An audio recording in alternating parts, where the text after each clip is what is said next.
Gachagua, the Minister, Prime Minister, Musalia Mudavadi.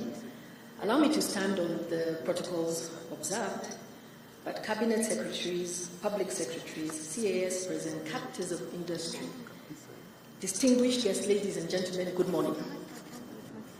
The evidence is clear that the private sector is the engine for growth. Successful businesses drive growth, they create jobs, and they pay the taxes that finance services and investments. In developing countries, the private sector generates up to 90% of the jobs created. They fund 60% of all investments and provide more than 80% of government revenues. And I don't think Kenya is any different. However, sustainable and inclusive private sector growth does not happen on its own accord. A government plays a critical role in supporting this economic growth by providing good policies, strong institutions, and efficient public goods and services to ensure that the private sector can really thrive. In addition, governments must also commit to develop and sustain those institutions that implement, oversee, and regulate those policies. This is the enabling environment that encourages really the private sector to invest. It then dictates that a well-coordinated and efficient public sector is imperative to drive economic growth. We look forward to a public sector that runs with a private sector business mindset, ensuring that government delivers on its promise to the people of Kenya.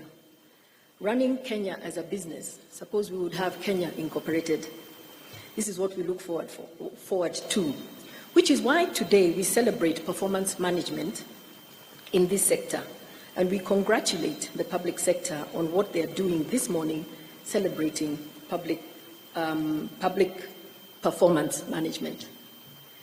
Your Excellency, the Kenya private sector has played an important role in supporting performance management initiatives in several ways by providing expertise in various ways, tools, and technological support, among others. For example, at KICC, we advocate for policies that support the growth and development of businesses, that promote transparency, accountability, and efficiency in operations of ministries, state corporations, and tertiary institutions. KICC also advocates for policies that create a level playing field for all businesses, regardless of their size. This enriching policy does help to deliver on results. For example, in 2012, the MSE Act was a KICC initiative which helped draft the bill, and through our partners got support to have it sponsored in Parliament, which created the MSE Authority and the MSE Fund in 2012. Capacity building is also an important area where we work together, and KICC provides capacity building programs for ministries, state corporations, to equip them with necessary skills and knowledge for enhancing delivery. For example, during the COVID period, we developed together a COVID economic response program where we worked together in a time of crisis.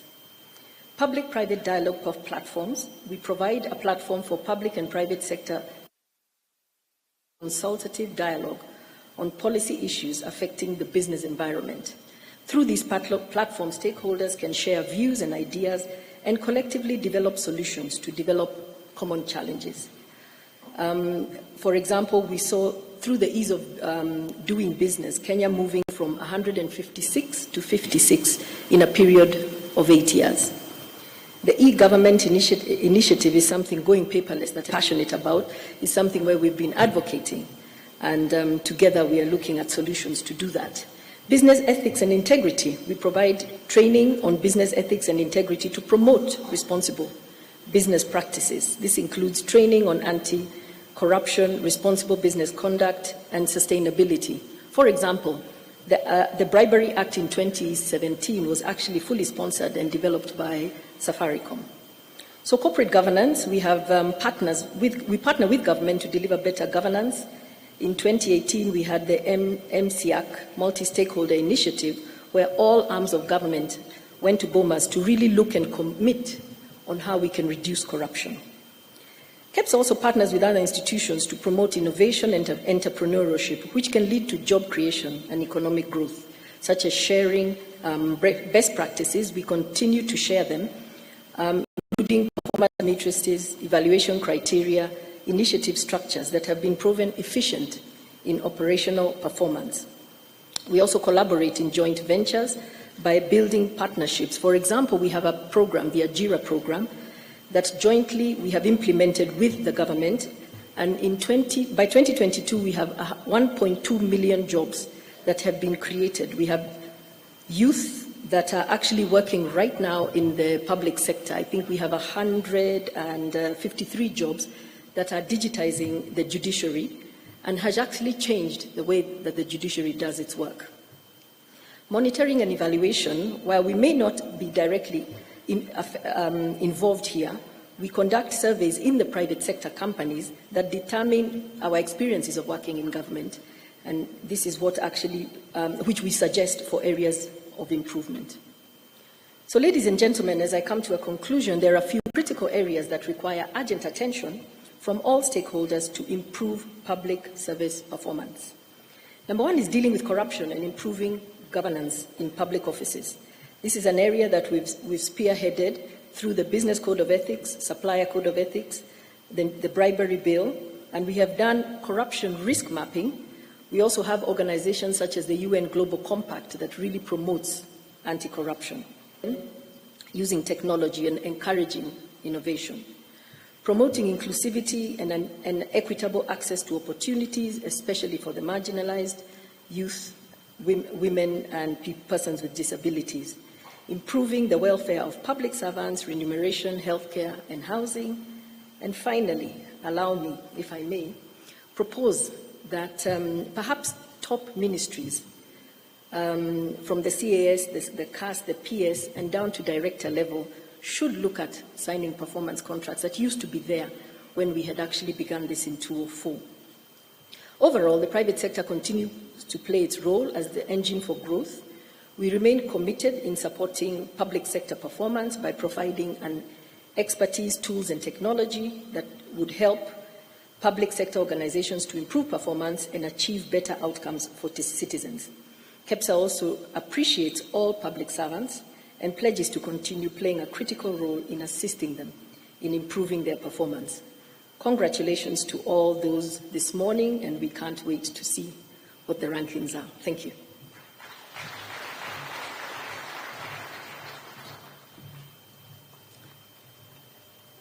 Thank you, Ms. Flora. Your Excellency, we also have a representative from the World Bank. Invite Mr. Isfad Khan to give his remarks.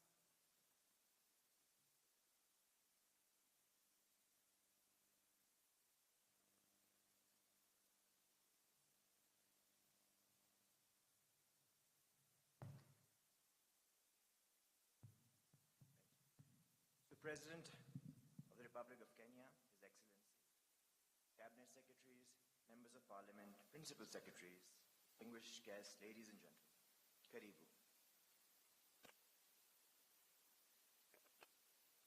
Is key to the government's and the country's socio-economic growth. We applaud the government of Kenya for the tremendous efforts that have been put forward through streamlining this process. I would like to highlight especially the performance contracting system that has served as a benchmark platform for not only other countries in the region, but outside the continent too.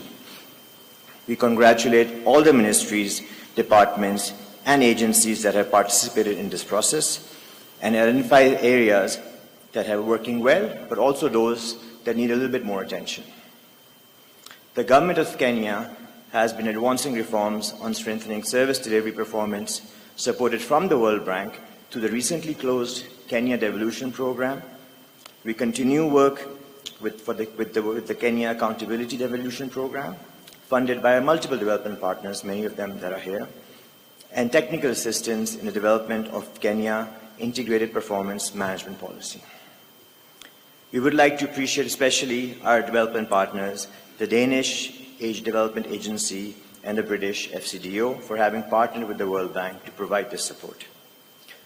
A streamlined and standardized performance management system for both not just the national but the county government also facilitates the use of an integrated approach and tools towards service delivery.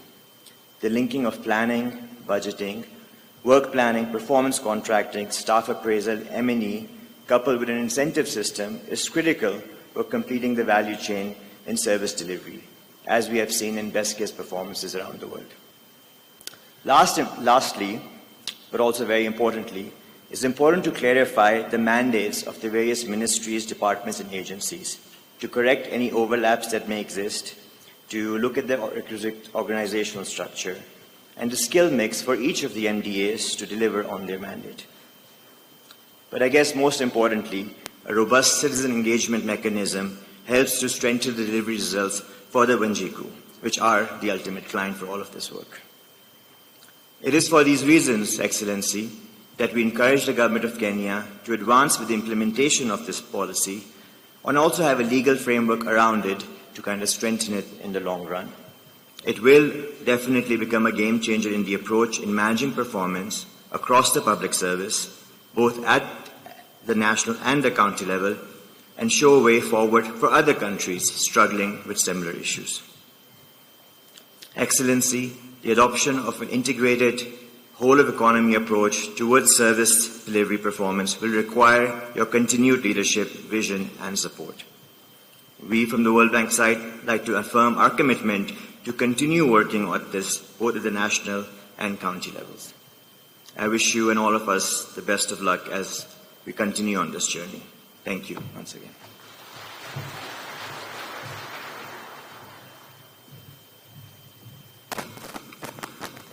Your Excellency, I now invite the Chief of Staff and Head of Public Service, Mr. Felix Koskei, to give his remarks.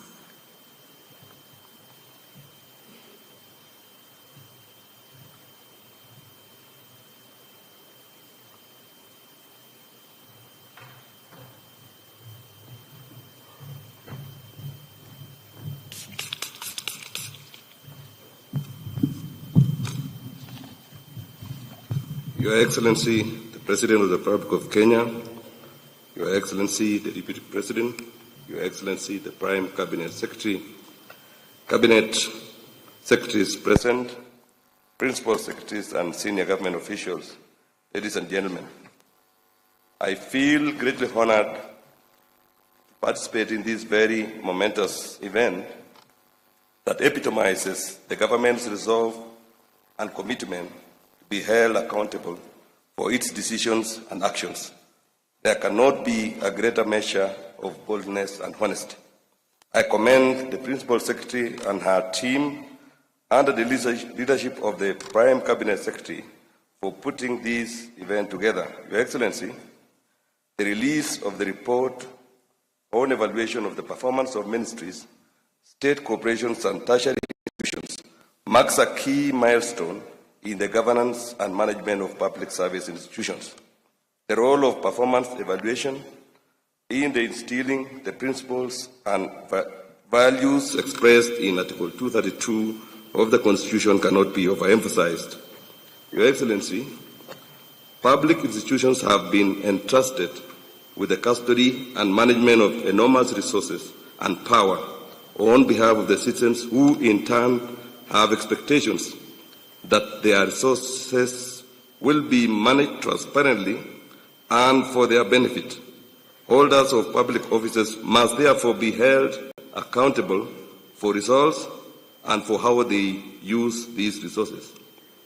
Your Excellency, the performance contracting approach adopted by the government 19 years ago has proved a useful tool for accountability, entrenching a performance-based culture in the service, as well as continuous improvement, efficiency, and effectiveness in service delivery.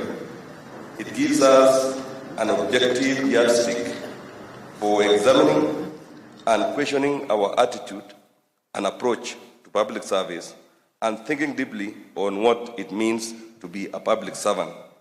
Your Excellency, performance contracting has over the years been a catalyst of fundamental change in the service, and going forward, it will remain a key tenet of the comprehensive public service transformation initiatives that your government has committed to. Through Executive Order Number 1 of 2023, you graciously mandated my office with leading and overseeing the promotion of ethics, good governance, efficiency, and effectiveness in the provision of public service through deployment of the right skills, values, and leadership. Taken decisive steps to embark on a comprehensive public service transformation journey covering all the key aspects of service that includes human capital development, transformative value-driven leadership, fit-for-purpose institutional arrangements, efficient and effective service delivery systems, digitization and digitalization, retooling the public servants with private sector culture and thinking, and over and above all, ensuring that each and every service that is being provided is citizen-centric. This is with the aim of entrenching in the service the agility and the resilience to respond to the demands of a highly dynamic operating environment. We remain mindful of the many challenges in the public service by the effects of COVID-19 pandemic, rapid technological developments, intergenerational workforce, and highly demanding and discerning citizenry. Your Excellency, progressively, the service will therefore institutional performance and ultimately to national performance with the aim of bettering the livelihoods of the citizens and increasing political accountability. In this respect, arrangements are underway to ensure that the next cycle of performance contracting incorporates all the commitments Your Excellency has made to the citizens as expressed in the bottom-up economic transformation agenda. We are convinced that a highly performing citizen-centric service is our nation's greatest guarantee for sustainable development. And with this, Your Excellency, we in the public service remain fully committed. To end, Your Excellency, I would want to take this opportunity to invite Prime Cabinet Secretary, His Excellency Dr. Musalia Mudavadi, to come and make his remarks. Welcome.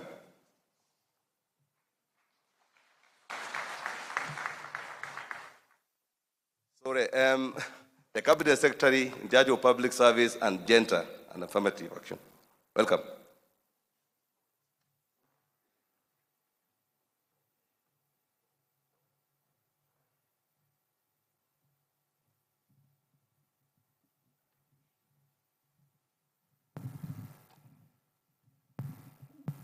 Thank you, Hobbs.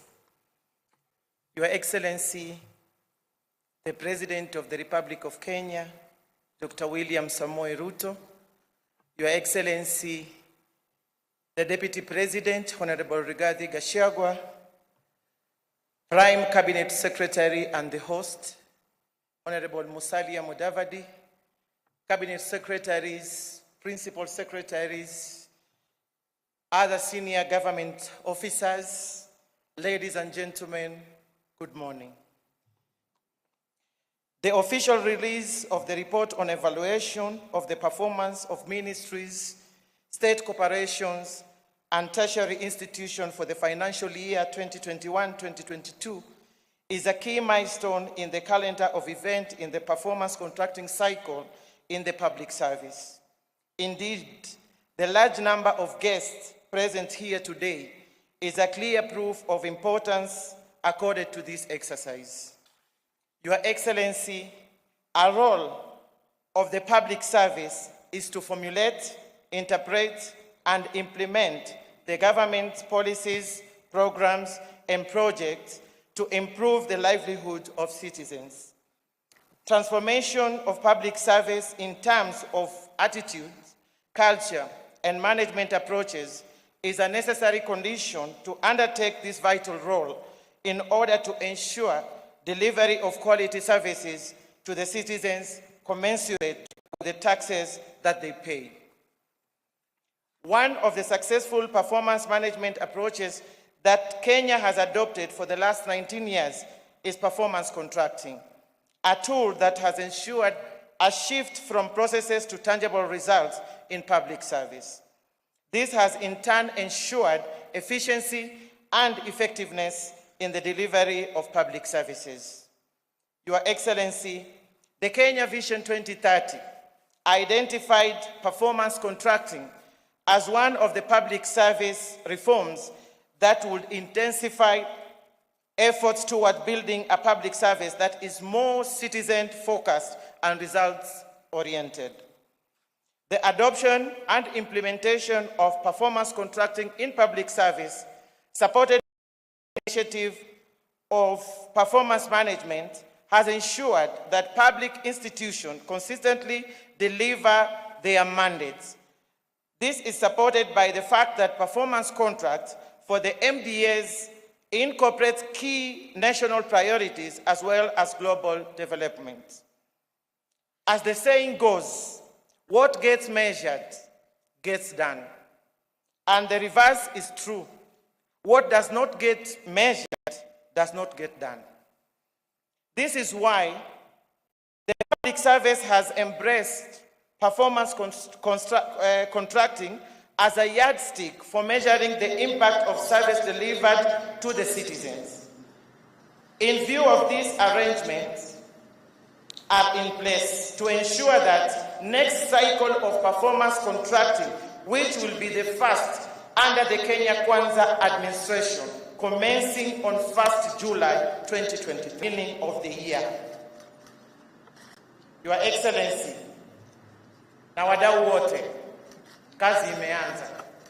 Na nikimnukuu Rais wa Jamhuri ya Kenya, Rais William Ruto, kwa maneno akisema, kuna kazi imepata mtu na mtu amepata kazi. So tafakari hilo. Your Excellency, with those few remarks, it is now my humble duty to invite the Prime Cabinet Secretary and the host today, Honorable Musalia Mudavadi, to make his remarks. Asanteni sana.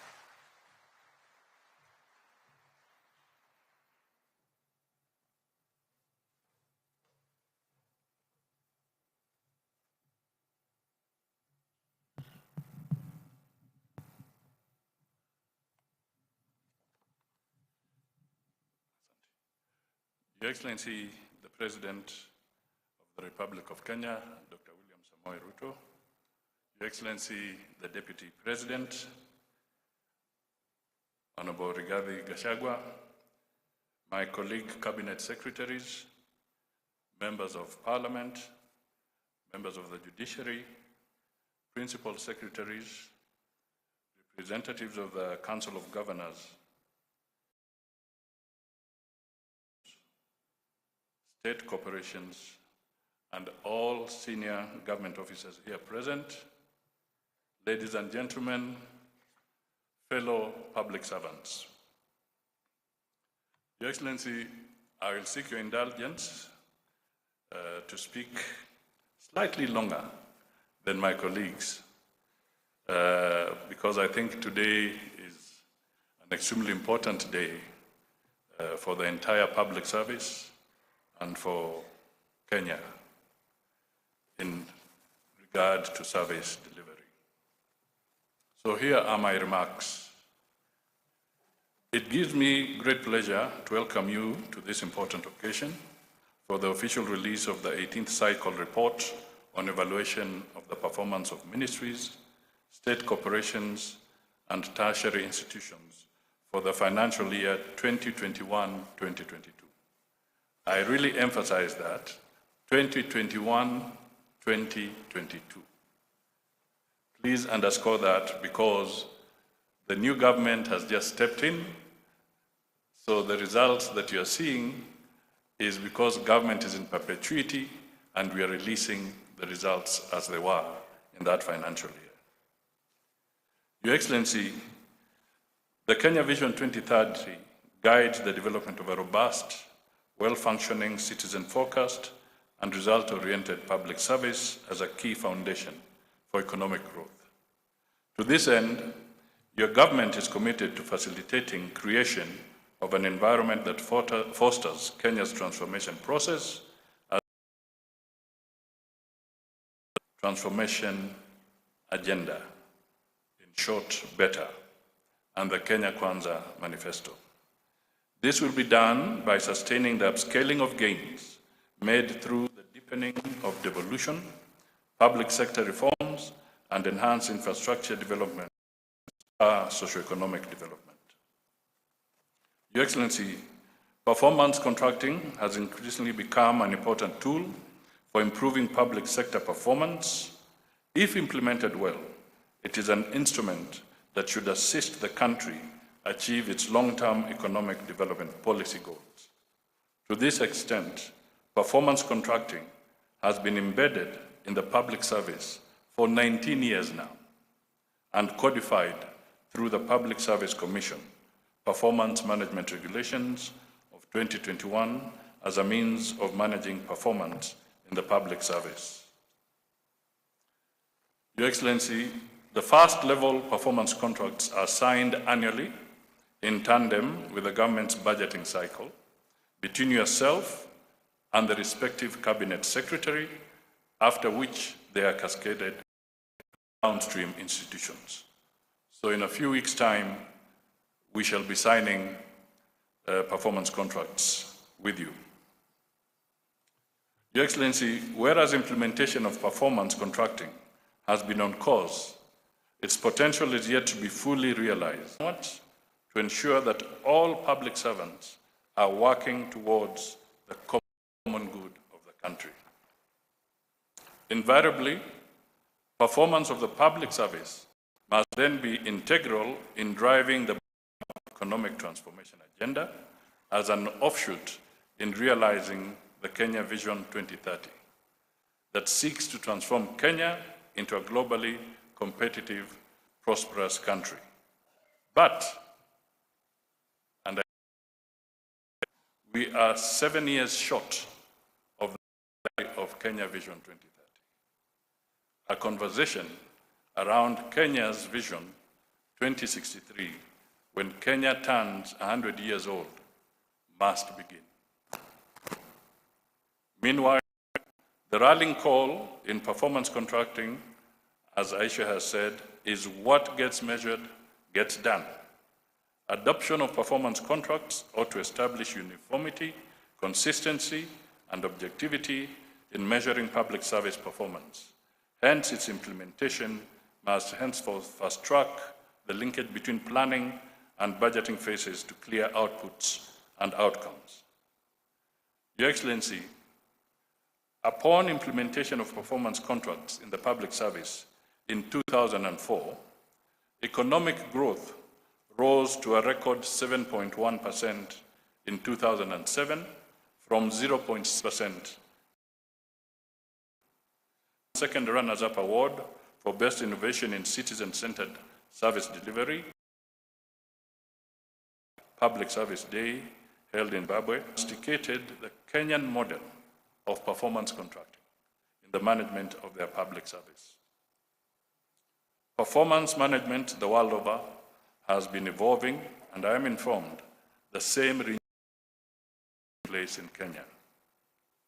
First, I am informed that in 2020, the Public Service Performance Management Unit commenced automation of the performance contracting processes that were previously carried out manually. This is being done through a fully homegrown online government performance contracting information system. The ultimate goal of this system is a fully automated end-to-end system where all relevant performance contracting processes are carried out online. It is worth pointing out that the system ensured continuity of service delivery during the challenging COVID-19 pandemic. Hence, the GPCIS should be emulated by other efforts to automate service delivery. Second, national commissions and independent offices while taking cognizance of their autonomy. Its rollout will re-engineer the organizational, operational, and institutional framework for guiding performance management services in Kenya's public service. Thirdly, my office is in the process of developing a public service performance management bill, which will be the overarching law to fully anchor the performance management function in the entire public service